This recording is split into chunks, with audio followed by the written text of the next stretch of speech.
everyone, I am Shirlene Degatan, and for today I will be showing the relationship in between biodiversity and human health in our community.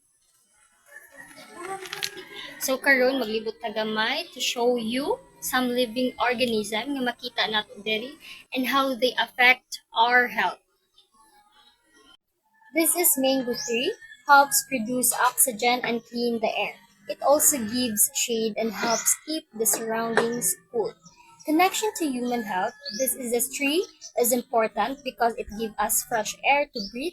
Also, it produces mango fruit, which are healthy and give us vitamins. So help the environment and health. So here we have an insect which is an ant.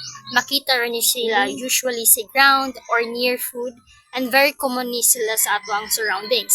Sa environment, ants play an important role because they help clean small waste like leftover food and dead insect.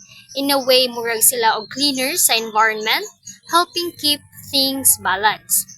And for human health, ants can be helpful because they help reduce waste around us. But at the same time, if daghan sila inside the house, especially near food, pwede sila makakontaminate and mahimong unhygienic. So, importante gid na we keep our surrounding clean para makontrol pud ang mga presence of ants. Lastly, we have an animals, which is this chicken. Common na kayo ni siya sa ato ang community, especially sa mga balay or farms. Sa environment, chicken helps control insect and small pests because they eat them. So makatabang sila to maintain balance in the ecosystem. For human health, chickens are very important because they provide food like eggs and meat, which give us protein and nutrients na kailangan sa atuang body.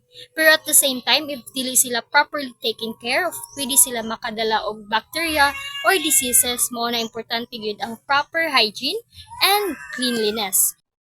Looking around our surroundings, makita na nga our environment really affects our health.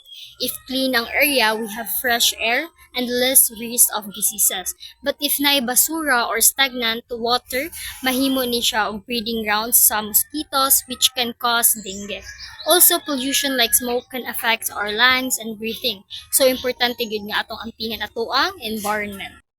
So this activity, I realized that even the smallest living things like plants, animals, and insects are very important in our environment. Dili lang sila ordinaryo nga makita nato everyday. They are all under rule and maka-affect sa ato ang health. I also realized nga biodiversity is connected yun sa ato ang daily life. For example, plants give us clean air. Animals give us food, and even insects help maintain balance in nature. Without them, maapektuhan gid ato ang health and environment.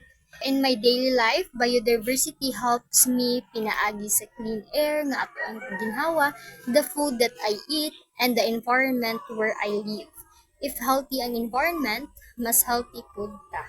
For my suggestion, to improve community health, we should practice proper waste disposal, keep our surroundings clean, avoid stagnant water para malikayan ang mosquitoes, and magtanom og more plants. Even small actions can make a big difference.